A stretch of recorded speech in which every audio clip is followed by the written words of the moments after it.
Steven, is he coming? All right. There he is. Frame into sort of different silos and try to make sure that everybody who's in Young Voices is becoming a more effective communicator. We are sort of a learn by doing organization. There's a lot of professional development shops out there, particularly in DC, who can offer you trainings on how to do this stuff.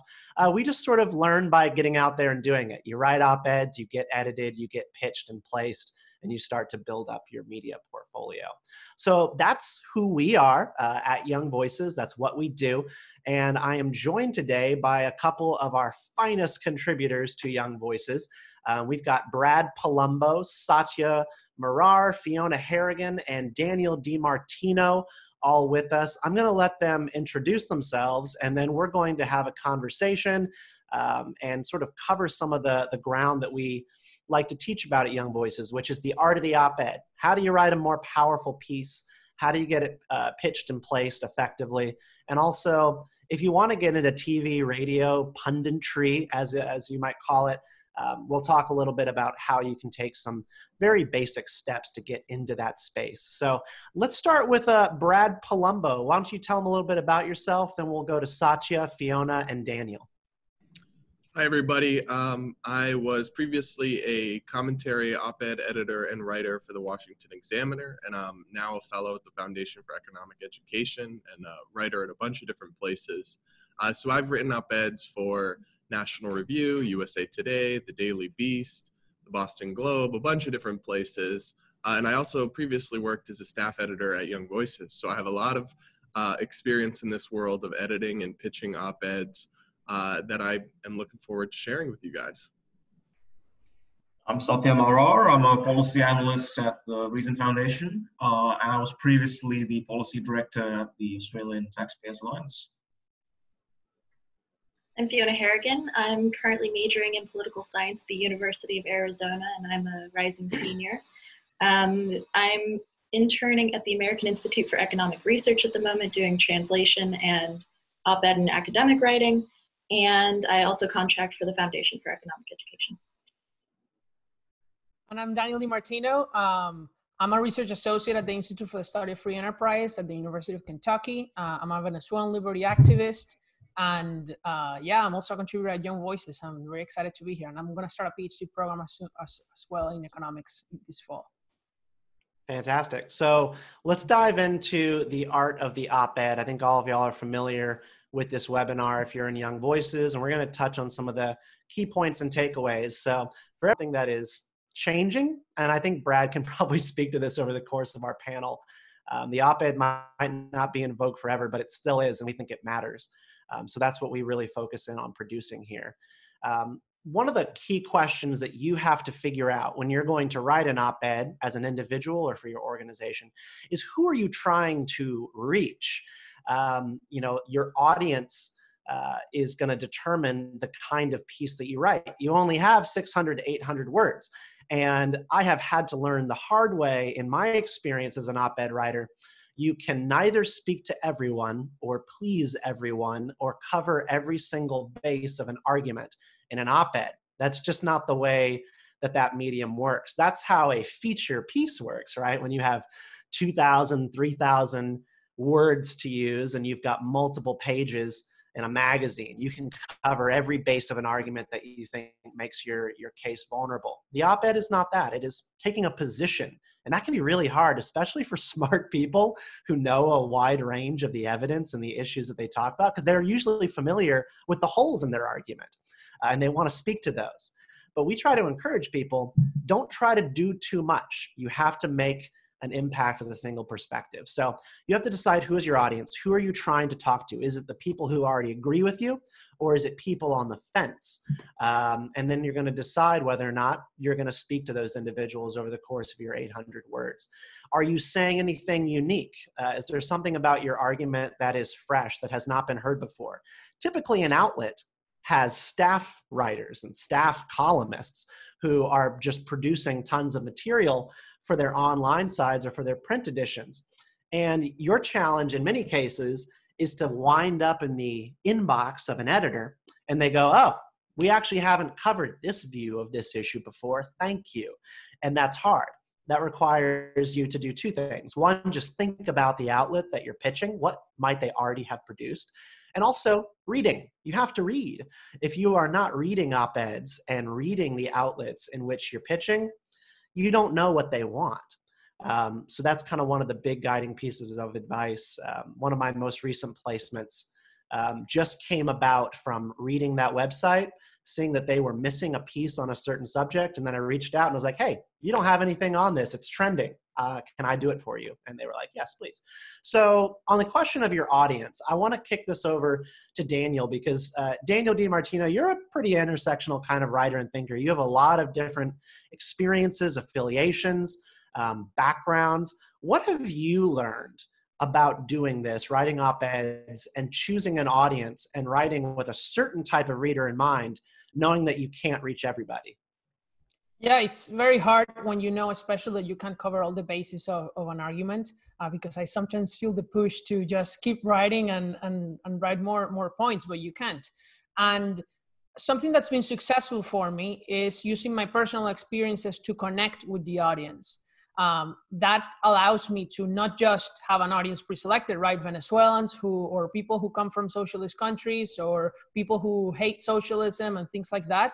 But it also allows me to gain credibility, which I think it's very important for people who are wishing to start writing op-eds.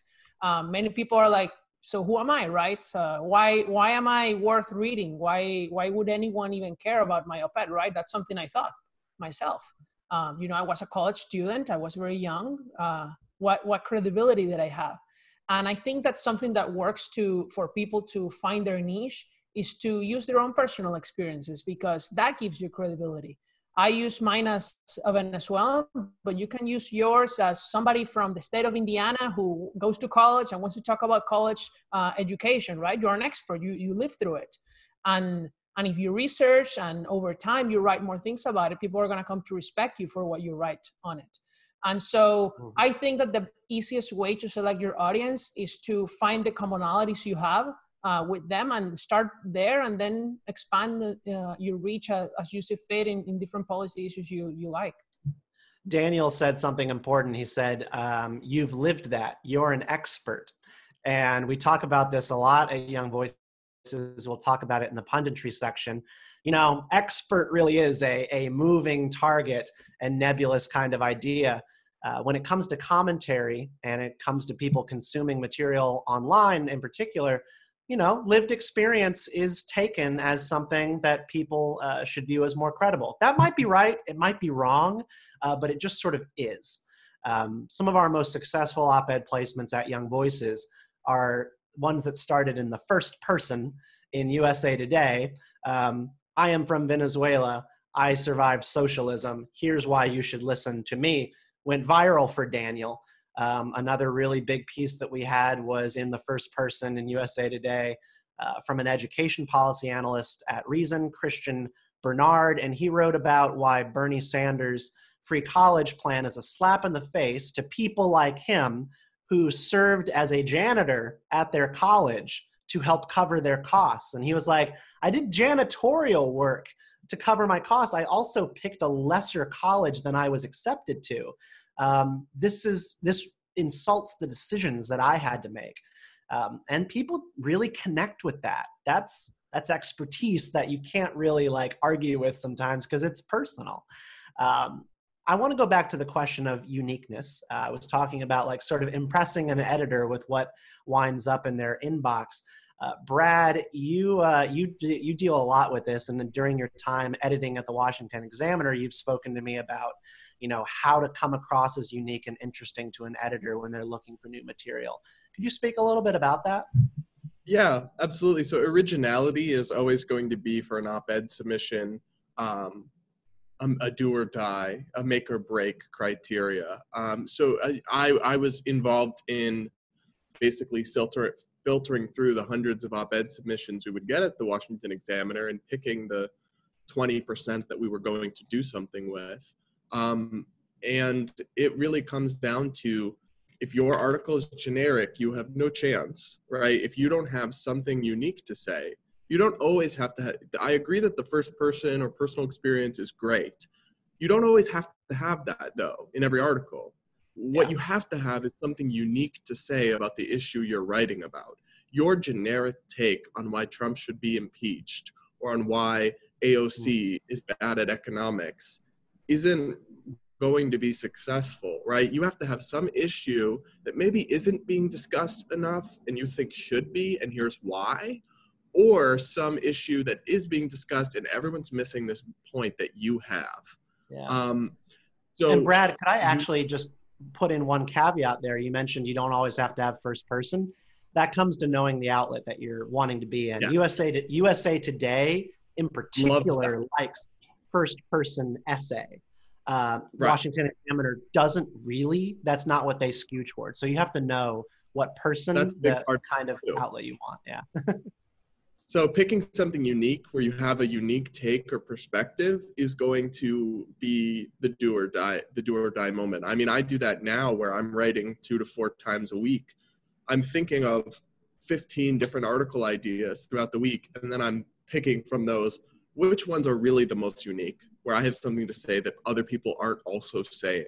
Because that is going to be not just what helps you get published, but what helps your article make a difference, right? Get readership, actually get shared by important people, right? It's when you have something unique to say. So that's got to be the starting foundation for a successful op-ed. You could be the best writer in the world, have the cutest turns of phrases, but if you have just a stale, generic take, that's not going to go anywhere.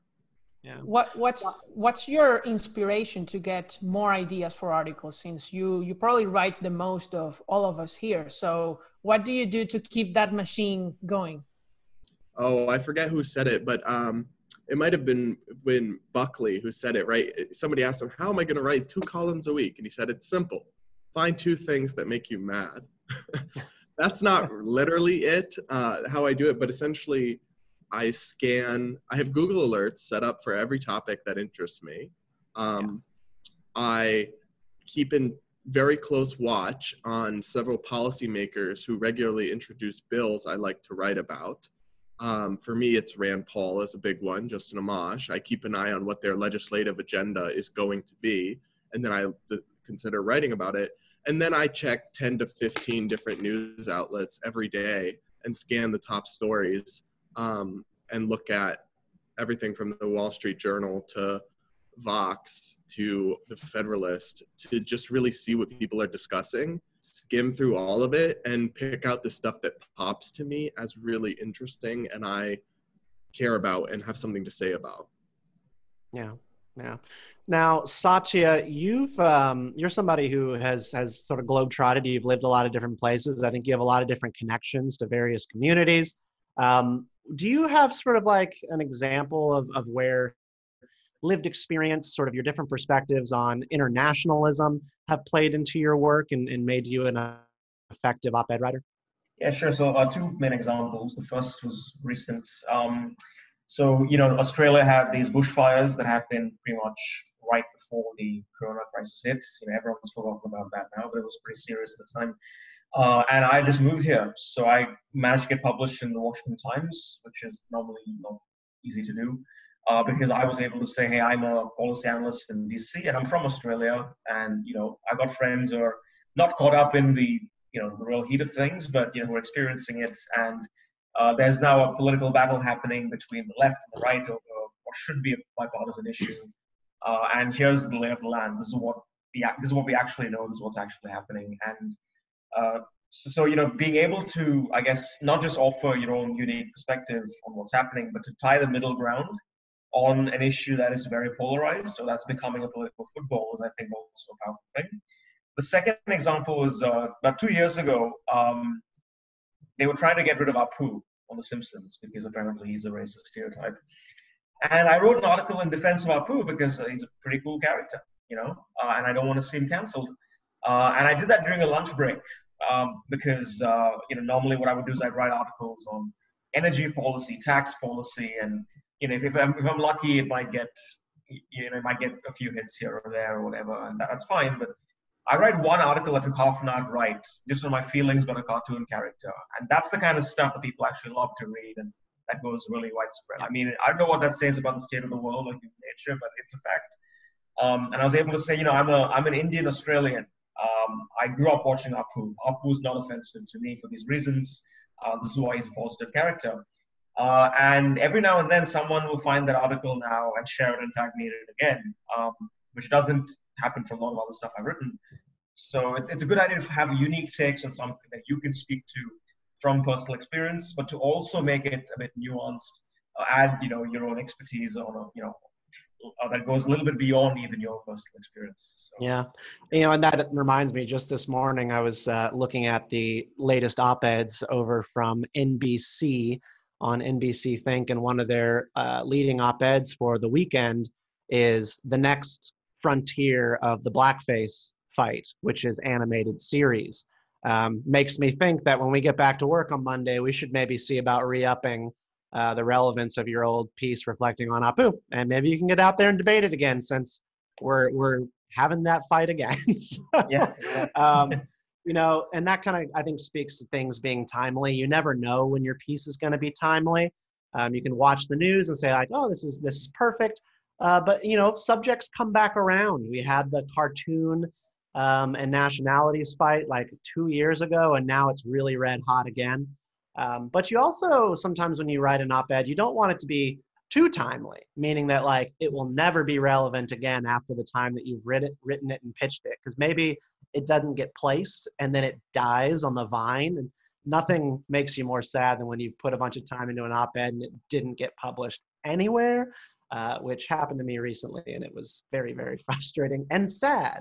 But so I want to give it over to Fiona, because Fiona, you write fantastic op-eds in a wide range of outlets. How do you approach timing when you're going to write, and what? Because you cast a really wide net in terms of the things that you take on. Yeah, so I think timing is actually the most heartbreaking thing about writing op-eds, because if you're out of the public eye by even a day up to a month, it's not relevant and it's not going to be published, even if it's something that you think is the most beautiful thing that you've ever written. So for example, I think it's actually really important to capitalize on pre-existing relationships and building a relationship with an outlet so that they trust what you write and what you have to say is one of the best ways around that. If you're inclined to write on things like, legislative passage that maybe has a lifespan of a couple days, a week at most. So for instance, I wrote a piece on recent Black Lives Matter protests and how Gen Z is participating in those. And because I had a pre-existing relationship with an organization, with an outlet, I was sure that it would be published kind of at the height of the relative action. But there is a fine line to strike. So I think the best tactic is to come up with something that's on the public mind that has kind of a long-term emotional or political potential, something that is likely to linger and shape lives and policy from here on out. But another way around that, I actually know people who keep a document of paragraphs that they can repurpose into later op-eds, more general commentary on immigration or tech policy or environmental policy, and then they can bring in a hook after the fact. So sometimes having that back burner is actually a really useful way to stay timely, but also. Brad, do you have anything you want to add to this? Because I know timeliness is close to your work as well. Yeah, so I agree with what Fiona said, but I also would just say that you have to be looking at the news cycle and be able to differentiate between a 24-hour news cycle and a multi-week news cycle. And you want to be, as an outside op-ed writer, staff writers are the things that are going to cover the things that are just relevant for a day or two. You want to be, as an outside op-ed writer, writing about the things that are kind of at the top of the forefront of the conversation at that moment in the very medium term future. So a good example right now is criminal justice and racial inequality, Black Lives Matter, criminal justice reform policy. All of those things have been just really relevant for the last month or so. Now, they're not always going to be, right? They're kind of at the forefront of the national conversation. So any op-ed about criminal justice has an extra salience during this current moment, a few weeks. And that's the kind of same thing with the coronavirus, made regulations for a bit really at the top of the conversation about state and local regulations that were a burden to reopening, and all sorts of things that were not super relevant before this happened came to the forefront. Another good example is after the Marjorie Douglas Stoneman shooting, gun control was at the top of the national conversation for like 3 weeks, right? And in that time, pitching any op-ed about guns would have been very relevant and timely for that period of 2-3 weeks. Whereas 2 months before that, just a random Wednesday, it wouldn't have been nearly as relevant. So part of what will make you successful is knowing what things are relevant to the current moment, but not the current day. They're not going to expire at 5 p.m. at the close of business, like a lot of the news cycles about a tweet or a political controversy will. Yeah, yeah. Well, something I want to add to that, Brad, is that to be able to also gain credibility and be more timely with outlets and people to follow you for an issue that you care about, issues resurface, right? Gun control resurfaces every year at some point. If you build your audience, if you start publishing on the topic this year, next year when it comes up, you're going to have an easier time publishing about it, and you're going to have already built up credibility. You can use your op-eds then to go in the media, and perhaps, you know, even get a job if you care about working on policy. So I think that that's important for people to think long term if they want to go into op-ed writing, that their issues are going to come up and they're going to fade out and going to come again. So keep that in mind as they write. This is a weird piece of advice. Go ahead, Satya. Yeah.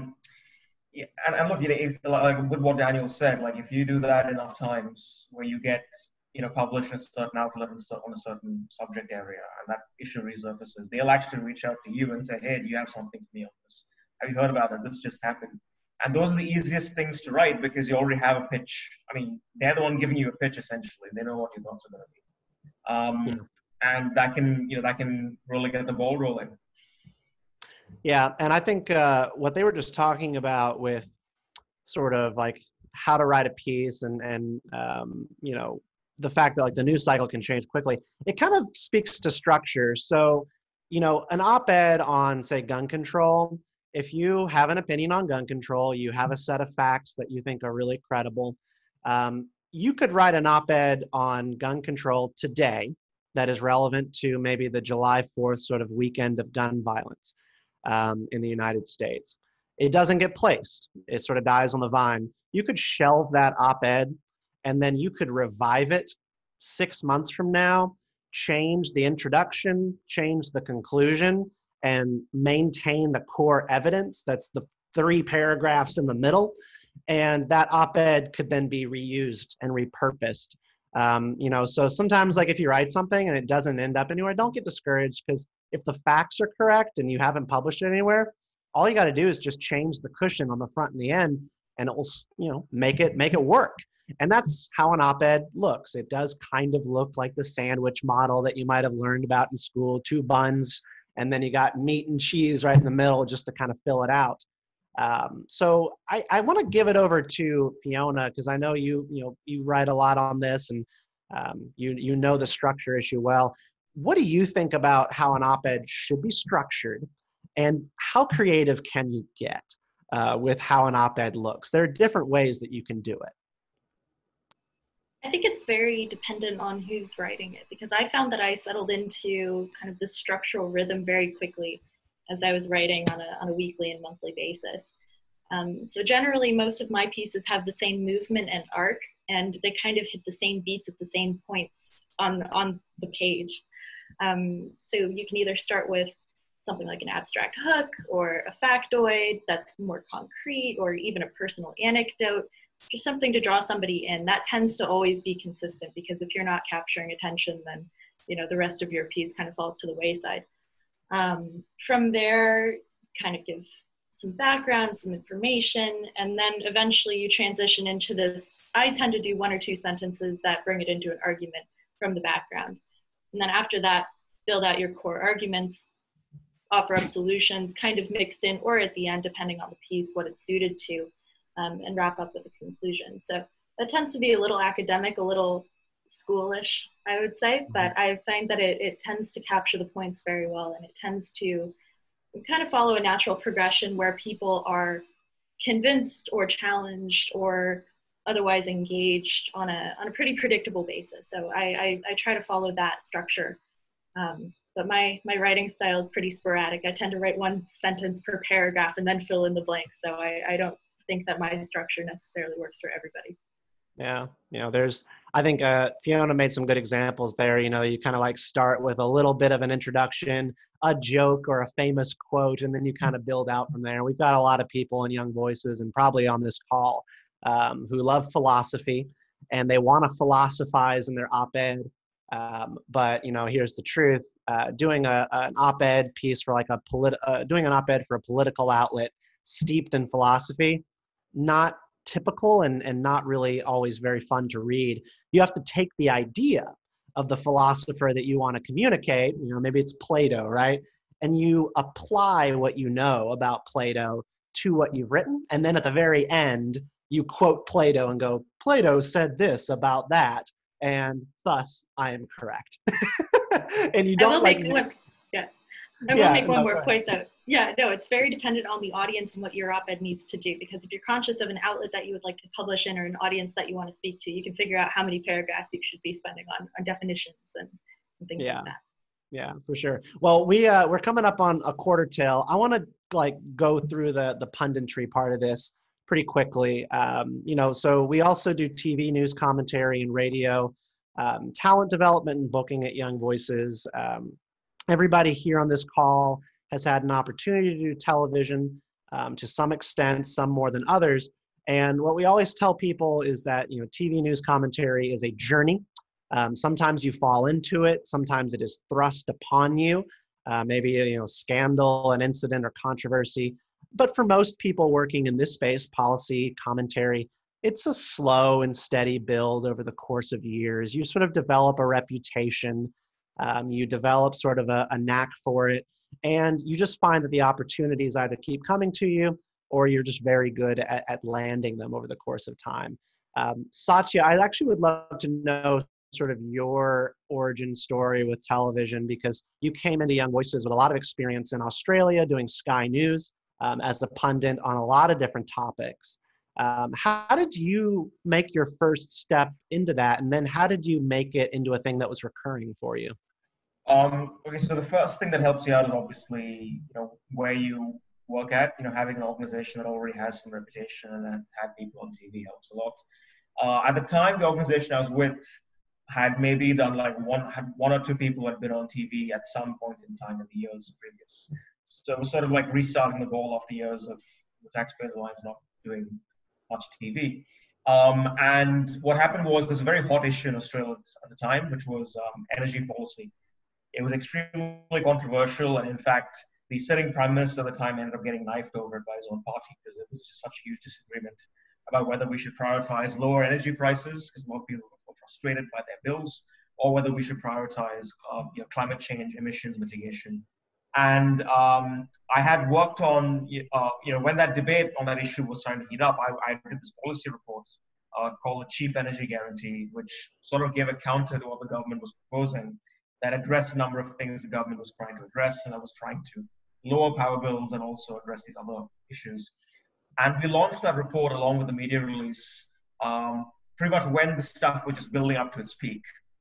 And almost immediately I got a phone call from one of the from Sky News, which is the equivalent of Fox News in Australia, and they were like, "Oh, we like what you produced.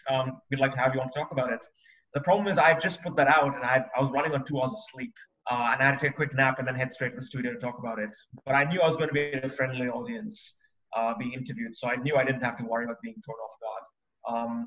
So that's how it began. And then other times, one of my friends in university who I did media with, she ended up becoming a producer at Sky News, and she had seen some of the stuff I wrote on Facebook. She knew I was a writer. I'd done TV once or twice. So then she ended up getting in touch with me a few times about a story. And what I found with TV is even once you build a contact in the TV space, in the news space, it is far, far easier, it's far more likely you'll get an appearance when they reach out to you because they want your perspective on something than when you pitch something to them. Like these guys, they got thousands of emails in their inboxes. It's even harder than I think getting an op-ed published. Oh yeah. So that's just something to keep in mind. Yeah. No, and I think the what I try to impart on people when they're in young voices or they're just pursuing television is it's good to chase TV opportunities and put yourself out there, but you should be putting the bulk of your effort and your energy, which is limited. You only have so much, into making yourself the person who gets reached out to by television and producers. Do the hard work, producing major research that is newsy on something, doing some advocacy that makes a big splash and people see and know about.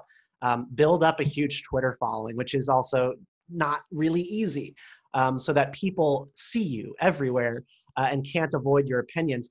If you want to be on TV more, make yourself into the person who gets the phone call instead of the person who's pitching them 10 times a week asking to come on. It's really easy to fall into, I think, the latter, and you should be trying to do that hard work. It goes to the fact that media is like a marketplace. The demand for certain kinds of talent changes with audience preferences. It changes with elections. Fox News is very different today than it was in the Obama years. The kind of ecosystem that they have for talent is just completely different. So who made a good TV personality in the year 2000 does not necessarily make the same today. I don't think Laura Ingraham would ever have been on Fox News during the Bush years or the Obama years, but she's perfect for today. The only people who are evergreen are like George Will. He's just like always good, no matter what, for left of center or mainstream news. But Brad, you are, I think, a real bridge between new school and old school conservatism. You're familiar with the dialects of both. You appreciate the sentiments of both. How have you seen a shift play out in, say, like Fox and MSNBC in terms of what kinds of people rise up in those places versus, say, when you were first entering college?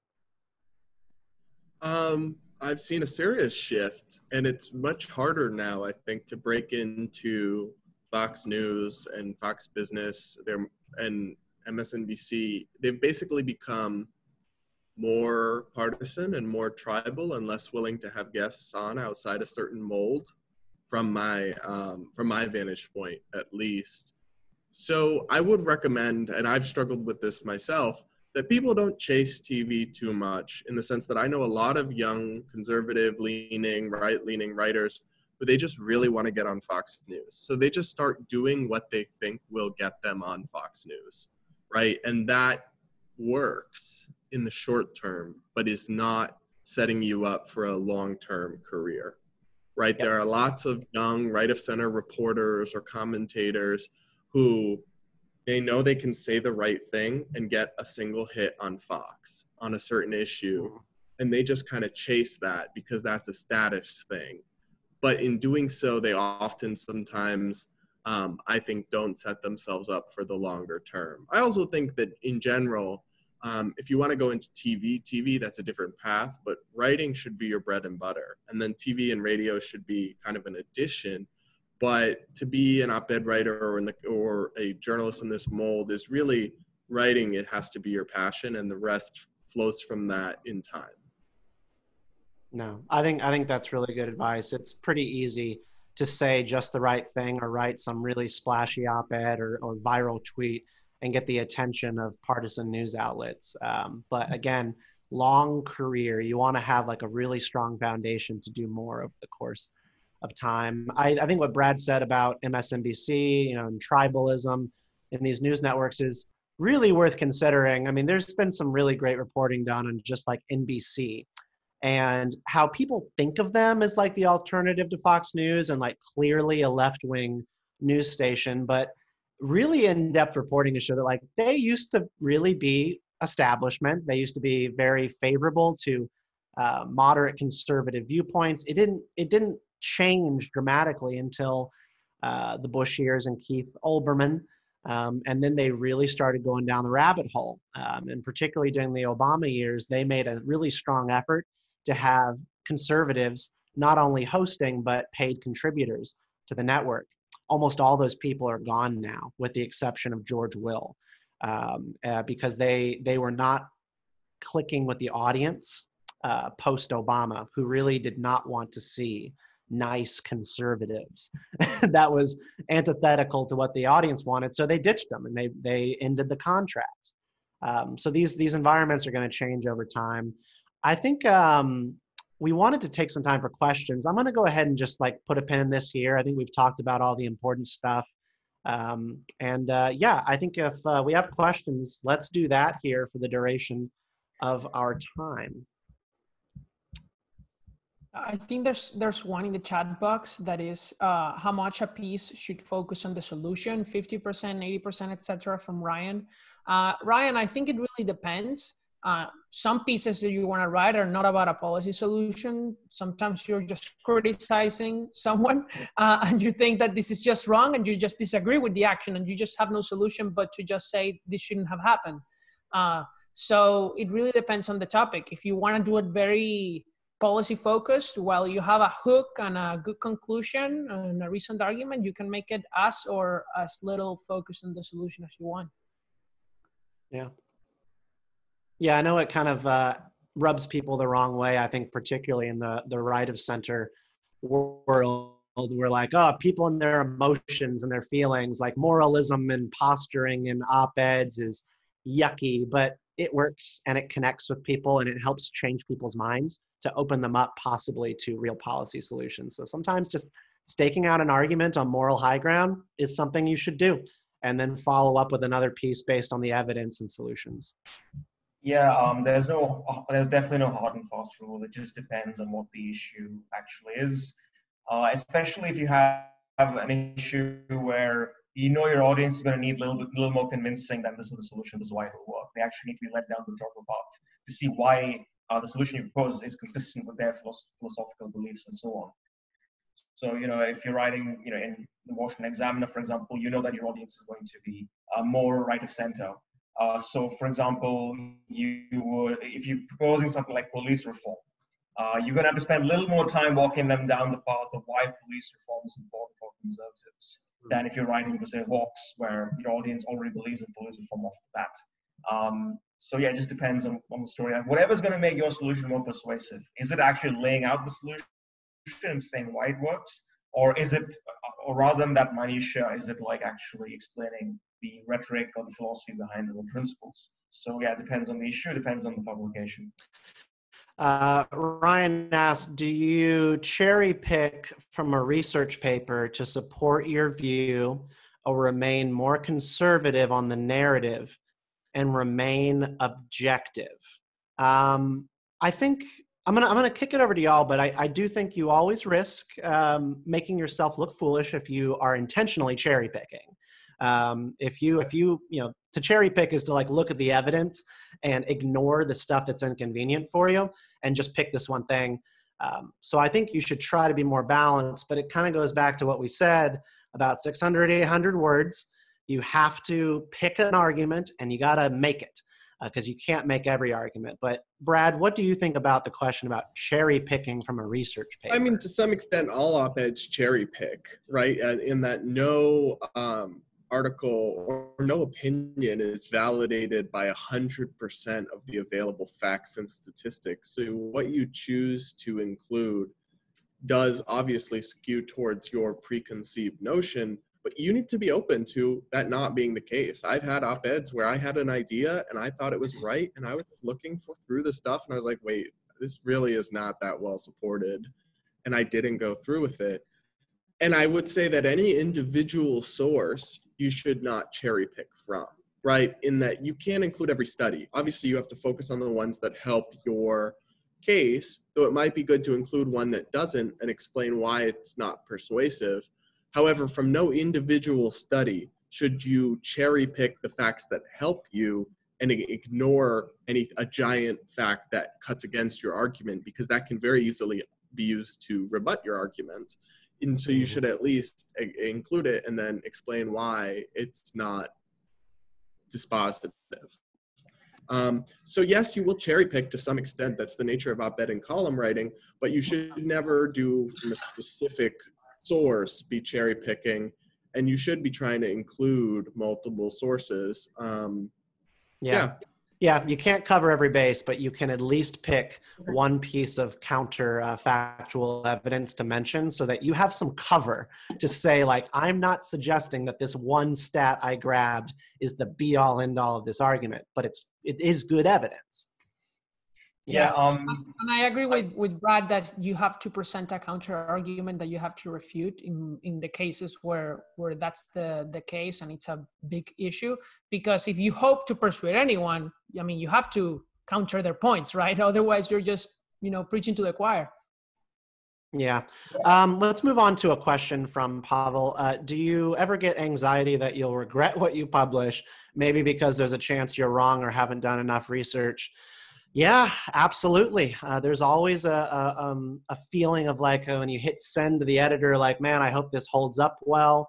But let's hear from the panel. An instance of anxiety over publishing something and the evidence feeling a little wobbly. Yeah, I mean, I think it's a natural thing. You always worry that you said something wrong, you said something taken out of context, or you missed a certain thing. And that sort of paranoia is not necessarily bad because it makes sure that you end up fact checking what you've written, and it sort of drives you, motivates you to actually even look at the arguments from the other side because you don't want to just be blown out of the water, The stuff that like I've actually been caught out on, thankfully it's nothing of that nature, is very minor stuff which some guy in the comments page tries to make a big issue. Like for example, I wrote an article that had something to do with being anonymous on the internet, and I wrote VPN on a full form virtual portable network. It's virtual private network. And there's some guy in the comments feed being like, oh, this guy doesn't know what he's talking about. He got the wrong acronym. Destroyed with facts and logic, and that sort of stupid stuff is easily correctable. You just need to email the editor a quick correction. Yeah. And look, sometimes in the event, you do get a fact actually wrong. You do cite something wrongly. You'll just email the editor, clarify what you meant, and change around the wording, and it's generally okay. They're not going to be like, oh, this guy shoots from the hip. Mm-hmm. I will say, yeah, go ahead, Fiona. Sorry, I don't mean to keep cutting you off. I will say, anecdotally, I've been more nervous about live radio and TV than I have publishing op-eds. I think it's a lot harder to take something back and to prepare for questions in that format than it is to do your fact checking on the back end on an op-ed. Yeah. I think we had an instance recently, a really great op-ed led the Chicago Tribune from writer Sean Kamek. He wrote about how cancel culture led to the closing of a famous improv club in Chicago when the improv actors demanded diversity programs and inclusion programs that they couldn't really afford to do, especially during coronavirus lockdowns and their business being pretty much put out. And he wrote about it, and he reached out to the owner who closed the club and got her perspective on how the activists led to the shutdown of the club. The activists that he reached out to for comment and perspective would not give perspective for the piece he was doing. So we had to go to publication. We're happy to go to publication with only the evidence that the club owner put forward. What the club owner didn't mention, and we were confronted with after, was that she did, from the government. So she actually had a little bit more money than she mentioned. And that's something that then you have to reach out to the editor and you're like, you might want to put an addendum in the bottom. It has been amended to say this person did receive a PPP loan, and it is what it is. The substance of the argument is the same, but those things are always worrisome, and you can only do so much. Let's go to this question on advice on writing about abortion as a classical liberal. Which sources are best, or just stay away from the topic, Ryan? So young voices, we stay away from the topic. We don't view this as a winning issue for us, and we just don't really want to be in it. But I'll give my short answer and give it to the panel. I think it's a matter of the heart, and you should write from the heart. I don't think it's an evidence-based issue. It's a sentiment issue, and you should write your truth. So what do y'all think? Yeah, I have something connected with that on the previous question about, regretting what you publish and whether to write about abortion or controversial topics, right? That you can get a lot of backlash or that you're not sure of. I just write about things that I'm really passionate about. So I don't write about something if I'm not passionate about it. And I always try to say something that I will not regret. that even if it becomes an unpopular opinion in the future, I'm like, I'm good with my heart with what I said. And if you think otherwise, I don't really care. And so I think that that's the most important thing when you do research, when you publish something, that's your honest opinion, and be honest about it. Even if other people disagree, if you're honest about it, you are good with your own conscience. Yeah. I think you're like, if you're a male, then you ideally shouldn't be. I think even if you're a man, you absolutely have the right to your own perspective, and you absolutely should write about it if you're passionate about it. But your argument would be strengthened if you at least quote or provide some experience from a woman's perspective on either side of the topic. That sort of it doesn't completely insulate you. You're still going to be pilloried by the other side, because this is an issue where like people borderline form lynch mobs because the person on the other side of the fence made what sometimes a nuanced argument, and there's nuanced arguments on both sides. But you just have to remember that you're wading into a minefield, and you should still, despite that fact, do everything you can so that you can be a little bit nuanced and not come across as a simple partisan for pro-life or pro-choice, both of which are actually loaded terms. Yeah, I've only written one thing on this issue, and it was an essay in the first person on when I changed my mind about the issue, like what the moment was that made me flip sides on the question of abortion. And that ended up being for a website, and then a radio host read the entire essay front to back on his show the next day, and I was like, okay, well, it's out there now, so it is what it is, and I stand by it. But it's it's a matter of the heart. We have 2 minutes. Any final questions? This has been a lot of fun. Yeah, well, I want to say I don't write about abortion, even though I feel passionate about it and I have an opinion. I'm very pro-life. But I also think that I can't contribute anything unique to the debate that hasn't already been said. As Brad was saying, that's one of the most important things. And if you don't have any different angle or take on abortion, which is written about every day, then, it's better to stay away from it unless you have something different. Yeah. Will this op-ed really benefit you? What is the win here for you to be on the record about this issue? And you typically want to stake out your time on op-eds that are going to be valuable to you. Best guess, tomorrow, and then best guess, next year. Can you stand by it? So it's tough, but we all figure it out. Okay. ATA, I think we're at the end of the line here. Thanks everybody for tuning in. I hope you found this valuable.